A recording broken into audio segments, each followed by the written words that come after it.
AudioJungle. Hai teman-teman, ketemu lagi sama Putri nih. Kali ini saya akan membahas tentang input-output Visual Basic pada program Edit Database. Yuk kita belajar bareng-bareng. Untuk membuat program yang seperti ini, kita harus mengetahui beberapa skrip yang akan kita gunakan. Sebelum kita masuk ke dalam skripnya, kita harus membuat database terlebih dahulu agar terkoneksi dan menampilkan data dari tabel database. Private sub, yaitu perintah yang dijalankan sebagai tanggapan atas terbentuknya event yang hanya dapat digunakan oleh kelas tempat properti atau metode yang telah ditentukan. Data.recordset.addNew adalah perintah untuk membuat ataupun menambah data baru. Data.recordset dengan ditambah tanda seru di depannya, lalu sama dengan textbox, yaitu adalah perintah untuk menyimpan data yang diinputkan pada textbox ke dalam file database. Record set update, yaitu perintah untuk mengupdate data yang telah ditambahkan. dbGrid refresh, yaitu perintah untuk merefresh grid ketika data sudah ditambahkan. Text1.text sama dengan petik kosong, yaitu perintah untuk mengkosongkan textbox setelah data tersebut disimpan. Data record set edit, yaitu perintah untuk mengedit data yang sudah ada. Data record set yang di depannya ada tanda seru, lalu sama dengan text.text sama dengan di command button yang simpan. Tapi yang ini bedanya hanyalah di bagian edit, karena perintah ini digunakan untuk menyimpan data yang sudah diedit. Data record set delete, yaitu perintah untuk menghapus data ketika button ini diklik.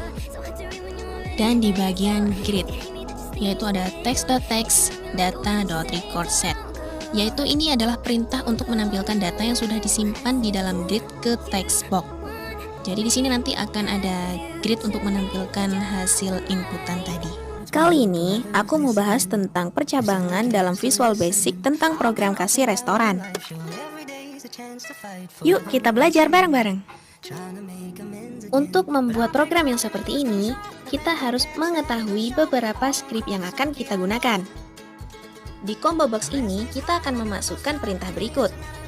Private sub, yaitu perintah yang dijalankan sebagai tanggapan atas terbentuknya event yang hanya dapat digunakan oleh kelas tempat properti atau metode yang telah ditentukan. Kata kunci S digunakan untuk menetapkan variabel mana yang berisi kunci dan nilai elemen. Kata kunci S juga dapat digunakan oleh ruang nama dan sifat.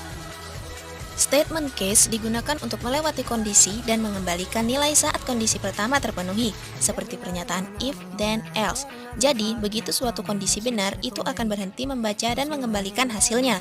Jika tidak ada kondisi yang benar, ini mengembalikan nilai dalam klausa else. Jika tidak ada bagian else dan tidak ada kondisi yang benar, maka akan mengembalikan null. Untuk label harga, nanti akan muncul harga secara otomatis ketika kita memilih makanan di combo box tadi. Variabel yang kita pakai adalah public class, yang mana kelas ini ditandai sebagai public yang dapat digunakan oleh kode apapun, dan tipe data yang kita pakai menggunakan integer. Untuk combo box yang selanjutnya, sebenarnya isinya sama combo box yang pertama tadi.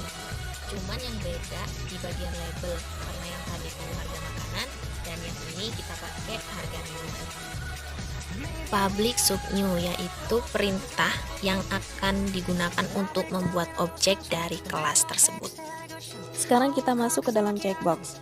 Di sini ada kata kunci if yang digunakan untuk menyeleksi kondisi sesuai aturan yang sudah ditetapkan sebelumnya, sehingga nantinya data yang ditampilkan menentukan kondisi secara otomatis. Kita masuk ke dalam button, yang mana di button ini ada dim yang menggunakan tipe data integer, yang mana berarti dim ini untuk mendeklarasikan variabel yang bertipe data integer. Yang terakhir ada kata kunci toString yang digunakan untuk mengembalikan konten string dari sebuah elemen. Dan di label 7 ini nanti akan dipakai untuk menghitung jumlah keseluruhan dari harga porsi makanan dan harga minuman yang udah dipesan. Kali ini saya akan menjelaskan tentang operasi aritmatika di Visual Basic pada aplikasi perhitungan gaji. Yuk kita belajar bareng-bareng. Untuk membuat program yang seperti ini, kita harus mengetahui beberapa skrip yang akan kita gunakan. Private sub, yaitu perintah yang dijalankan sebagai tanggapan atas terbentuknya event yang hanya dapat digunakan oleh kelas tempat properti atau metode yang telah ditentukan. Keypress, perintah ini akan dijalankan pada saat suatu tombol keyboard ditekan, artinya memberi batasan dalam pengetikan. If KISGE, text set focus, adalah perintah yang menyatakan apabila di enter maka kursor akan otomatis turun ke teks 2 atau kolom teks nama barang.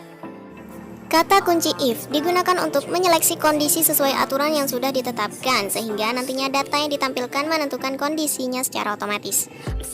Perintah di text box selanjutnya, ada text box yang nanti akan ditambah ataupun dikurangi, ataupun nanti juga ada yang dikali. Ini fungsinya adalah untuk menjumlahkan ataupun mengurangi ataupun mengalihkan bilangan yang sudah dimasukkan ke dalam text box tersebut. Dalam command button ada teks dengan peti kosong.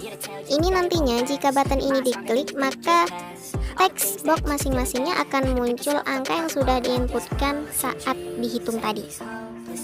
Sampai di sini dulu ya teman-teman buat penjelasan kali ini. Saya juga mohon maaf bila dari tadi saya banyak kesalahan saat menjelaskan karena saya pribadi juga masih belajar. Buat video selanjutnya